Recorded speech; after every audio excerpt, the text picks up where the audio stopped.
नमस्कार दोस्तों, स्वागत है आप सभी का आपके अपने यूट्यूब चैनल ऑब्जेक्टिव सेंटर पर। दोस्तों, इस वीडियो में हम लोग देखने वाले हैं जो फिटर फर्स्ट ईयर का जो क्लास चल रहा था निम्मी वाला, उसका दोस्तों हम लोग 7वां चैप्टर जो है हम लोगों का टर्निंग, उस चैप्टर को हम लोग पूरा कंप्लीट करेंगे सिंगल वीडियो में।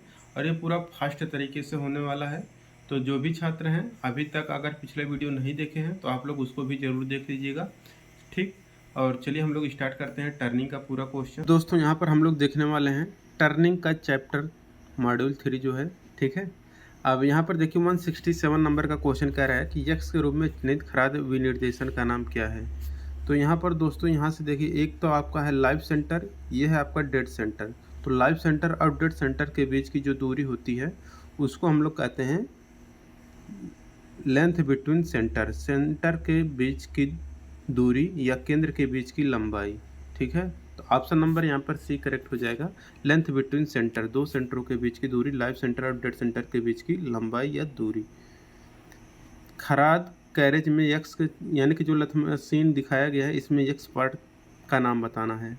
तो ये जो दोस्तों यक्स पार्ट आपको दिखाया गया है यह आपका कहलाता है टॉप स्लाइड, ठीक है। जो ऊपर खिसकता है तो ये टॉप स्लाइड का इसका नाम भी है, ठीक है।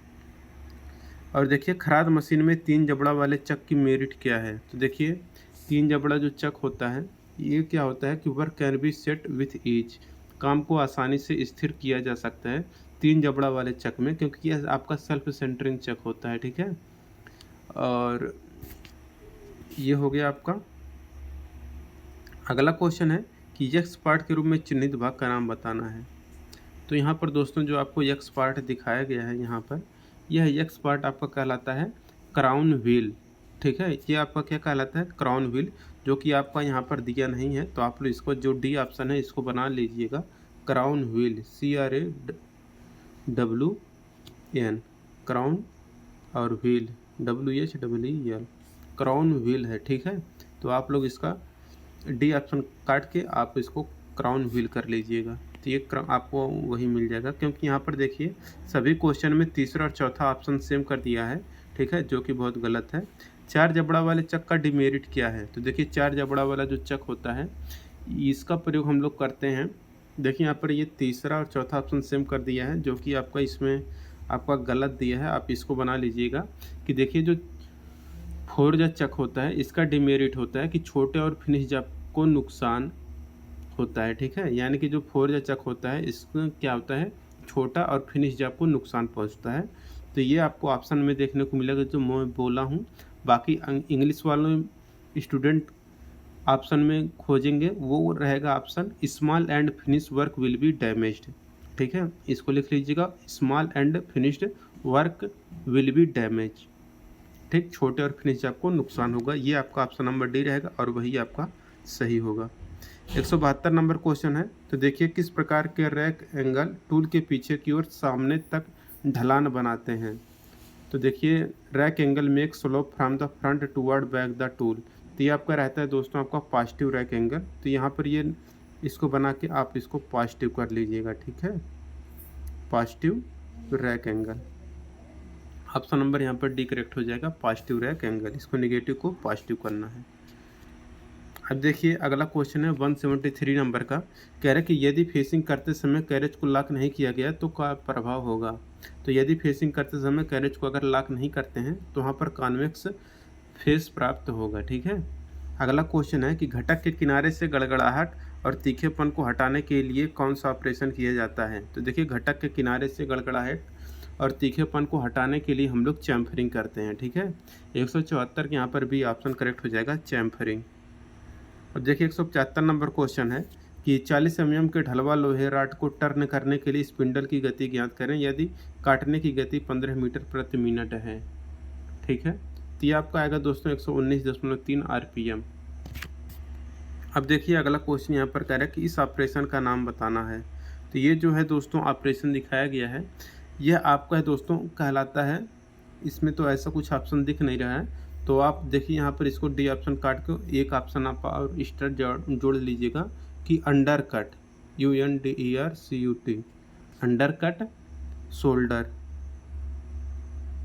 ठीक है। ये आपका अंडर कट शोल्डर है। जैसे square shoulder, fillet shoulder, bevel shoulder होता है, इसी तरह से ये आपका अंडर कट ये शोल्डर का फिगर ऑपरेशन दिखाया गया है। ये अंदर जाके काट रहा है, तो आपका अंडर कट शोल्डर है, ठीक है। तो अंडर कट शोल्डर आपका करेक्ट आंसर हो जाएगा। आप लोग इसको डी ऑप्शन की जगह पर बना लीजिएगा। अब देखिए अगला क्वेश्चन यहाँ पर क्या कह रहा है, कह रहा है कि बड़े पैमाने पर उत्पादन में किस प्रकार का कटिंग टूल यूज किया जाता है। तो देखिए बड़े पैमाने पर कटिंग टूल जो हम लोग यूज करते हैं वह रहता है हमारा थ्रो अवे टाइप टूल। तो थ्रो अवे टाइप टूल यहाँ पर आपका करेक्ट आंसर हो जाएगा option number C. 178 number question है कि थ्रेड की प्रोफाइल को कंपेयर करने के लिए किस गेज का उपयोग करते हैं। तो देखिए थ्रेड की प्रोफाइल को कंपेयर करने के लिए हम लोग दोस्तों जो यूज करते हैं वह हमारा रहता है स्क्रू पिच गेज, ठीक है। स्क्रू पिच गेज आपका करेक्ट आंसर हो जाएगा। यहाँ पर किसी तरह का ऑप्शन नहीं दिख रहा है, तो आप लोग इसको कर लीजिएगा स्क्रू पिच गेज, ठीक है। तो स्क्रू पिच गेज आपका करेक्ट आंसर हो जाएगा। तो आप लोग इसको संशोधन कर लीजिएगा 178 का, ठीक है, क्योंकि सी और डी ऑप्शन यहाँ पर पूरा का पूरा यहाँ पर सेम कर दिया है। हर जगह क्वेश्चन में देख रहे हैं, लेकिन यहाँ पर आपकी बार सही कर दिया है, देख सकते हैं। तो रूट से क्रेस्ट तक की ऊर्ध्वाधर दूरी को क्या कहते हैं। तो इसको हम लोग कहते हैं डेप्थ, ठीक। तो ऑप्शन नंबर डी करेक्ट हो जाएगा। आप देखेंगे इसमें फिर सेम कर दिया है, हर जगह सेम किया है, तो आप लोगों को इसमें संशोधन करने की ज़रूरत पड़ती है, ठीक है। तो बाहरी सूत्रण या बाहरी थ्रेडिंग के लिए M16/2.0 के लिए ब्लैंक साइज की गणना करें। तो ब्लैंक साइज जो होगा आपका 15.8 mm होगा। ऑप्शन नंबर बी करेक्ट हो जाएगा। 181 नंबर का क्वेश्चन कह रहा है कि स्क्रू जैक में किस प्रकार के थ्रेड का उपयोग करते हैं। तो देखिए स्क्रू जैक जो होता है उसमें दोस्तों हम लोग स्क्वायर थ्रेड प्रयोग करते हैं। कौन सा? स्क्वायर थ्रेड, स्क्वायर थ्रेड, ठीक है। आपका करेक्ट हो जाएगा ऑप्शन नंबर डी। अब देखिए अगला क्वेश्चन है कि यक्स के रूप में चिन्हित भाग का नाम बताना है। तो यहाँ पर जो यक्स पार्ट दोस्तों ये आपको दिखाया गया है, जो राड की तरह दिख रहा है, ये आपका फीड राड का फीड शाफ्ट या फीड राड है, ठीक है। तो फीड शाफ्ट या फीड राड हो जाएगा। ऑप्शन नंबर सी यहाँ पर करेक्ट हो जाएगा। अब देखिए 183 नंबर क्वेश्चन है कि खराद मशीन में कंपाउंड रेस्ट का अधिकतम घुमाव एंगल क्या हो। तो खराद मशीन में कंपाउंड रेस्ट का जो अधिकतम घुमाव एंगल होता है दोस्तों, यह होता है आपका 360 डिग्री, ठीक है। तो 360 डिग्री याद रखिएगा कि कंपाउंड रेस्ट का अधिकतम घुमाव एंगल 360 डिग्री होता है। ऑप्शन नंबर डी में आप अपना संशोधन कर लीजिएगा। अब देखिए 184 नंबर का क्वेश्चन है कि कौन सा भाग मुख्य रूप से खराद मशीन में लंबी जाप को सपोर्ट करता है। तो खराद मशीन में जो लंबी जाप को सपोर्ट करता है वह रहता है आपका स्टडी रेस्ट, ठीक है। तो स्टडी रेस्ट आपका करेक्ट आंसर हो जाएगा। 3 जबड़े में यक्स के रूप में चिन्हित भाग का नाम बताना है। तो 3 जा चक में ये जो आपको यक्स पार्ट दिखाया गया है, ये यक्स पार्ट कौन सा है।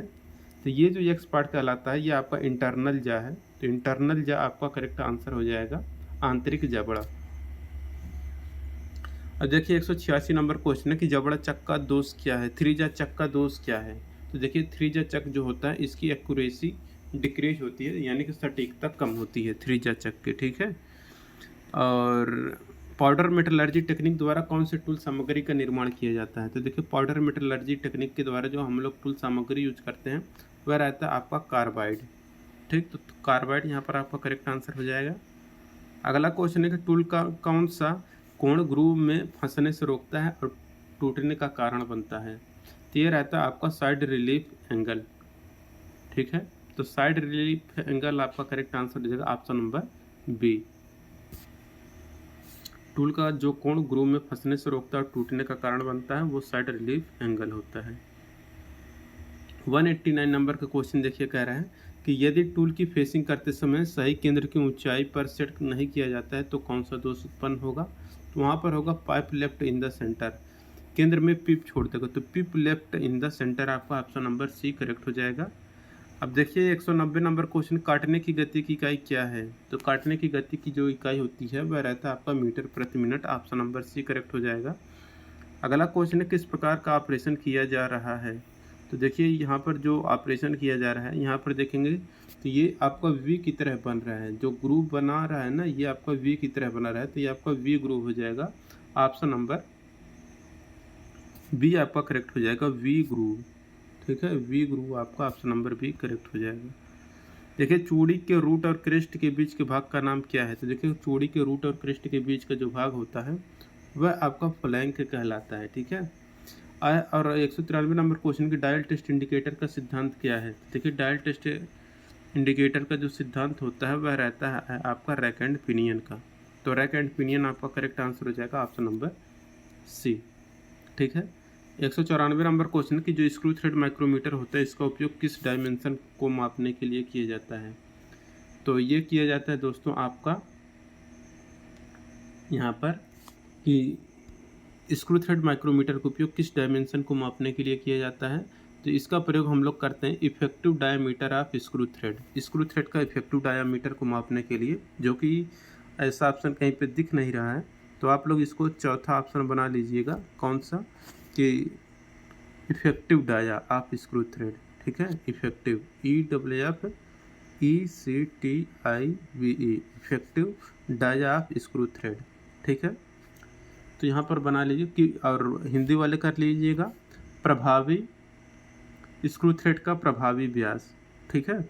स्क्रू थ्रेड का यहाँ पर प्रभावी व्यास, मेजर की जगह पर यहाँ पर प्रभावी कर लीजिएगा, ठीक है। मेजर की जगह पर प्रभावी कर लीजिएगा। अंग्रेजी वाले करेंगे अपना इफेक्टिव, हिंदी वाले मेजर की जगह पर करेंगे प्रभावी। किस प्रकार का पावर ट्रांसमिशन स्पर गियर द्वारा संचालित होता है? तो देखिए जिस प्रकार का पावर ट्रांसमिशन स्पर गियर द्वारा संचालित होता है वह रहता है आपका पैरेलल ट्रांसमिशन। स्पर गियर द्वारा पैरेलल ट्रांसमिशन समानांतर संचारण होता है। सेंटर खराद मशीन में कितने प्रकार के बेड हैं? तो देखिए सेंटर खराद मशीन में जो बेड होते हैं वह 3 प्रकार के बेड होते हैं, ठीक है। अगला क्वेश्चन है कि थ्रेड की लीड की स्क्रू पिच गेज का उपयोग कहाँ पर किया जाता है? तो स्क्रू पिच गेज का प्रयोग करते हैं थ्रेड के पिच की जांच करने के लिए। तो check the pitch of the thread आपका ऑप्शन नंबर बी करेक्ट हो जाएगा। अब चलते हैं अगले क्वेश्चन पर। अगला क्वेश्चन देखिए क्या कह रहा है। 198 नंबर क्वेश्चन कर इस यंत्र का नाम बताना है। तो ये जो यंत्र है दोस्तों यह आपका है कहलाता है स्क्रू थ्रेड माइक्रोमीटर। तो स्क्रू थ्रेड माइक्रोमीटर कहलाता है, लेकिन ऐसा ऑप्शन में नहीं है, तो आप लोग इसको बना लीजिएगा स्क्रू थ्रेड माइक्रोमीटर, ठीक है। स्क्रू थ्रेड माइक्रोमीटर, तो स्क्रू थ्रेड माइक्रोमीटर बना लीजिएगा। यक्स के रूप में चिन्हित भाग का नाम बताना है। यहाँ पर जो यक्स पार्ट है यह आपका कहलाता है दोस्तों एप्रन। तो ये एप्रन का फिगर है, तो ऑप्शन नंबर ए करेक्ट हो जाएगा एप्रन, ठीक। यक्स के भाग का नाम बताना है। यहाँ पर देखिए जो यक्स पार्ट है ये आपका कहलाता है, यहाँ पर ये जो है ना ये आपका कहलाता है फीड डायरेक्शन लीवर, ठीक। तो फीड डायरेक्शन लीवर ऐसा ऑप्शन में कहीं नहीं दिख रहा है, लेकिन आप लोग इसको लिख लीजिएगा फीड डायरेक्शन लीवर, ठीक है। तो फीड डायरेक्शन लीवर का ये आपका फिगर दिया गया है। यक्स पार्ट का नाम बताना है। तो ये आपका कहलाता है दोस्तों सेंटर हाइट, क्योंकि ये लाइव सेंटर है और बेड से इसकी हाइट नापी जा रही है। तो यहाँ पर सेंटर हाइट हो जाएगा आपका। खराद मशीन में बैक गियर यूनिट का उद्देश्य क्या है? तो देखिए बैक गियर यूनिट का उद्देश्य रहेगा reduce the spindle speed. Spindle की गति को कम करने के लिए हम लोग खराद मशीन में बैक गियर यूनिट का प्रयोग करते हैं। अब देखिए इस गेज का नाम बताना है। तो ये जो गेज होता है दोस्तों आपका स्क्रू पिच गेज कहलाता है। ऑप्शन नंबर बी करेक्ट हो जाएगा स्क्रू पिच गेज। अब देखिए 204 नंबर का क्वेश्चन है कि पिच की सीमा क्या है जिसे स्क्रू थ्रेड माइक्रोमीटर द्वारा मापा जाता है?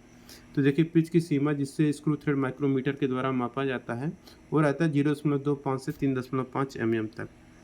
205 नंबर क्वेश्चन है कि मैट्रिक स्क्रू थ्रेड बीमा की किस रेंज को स्क्रू थ्रेड माइक्रोमीटर द्वारा मापा जाता है? यह मापा जाता है M1 से लेकर M30 तक, ठीक। तो यहाँ पर पूरा टर्निंग का जितने भी क्वेश्चन थे वो कंप्लीट हो गए, और जिनको PDF डाउनलोड करना है लिंक आपको डिस्क्रिप्शन बॉक्स में दिया गया है, जाके वहाँ से डाउनलोड कर सकते हैं। मिलेंगे नेक्स्ट वीडियो में। Thank you.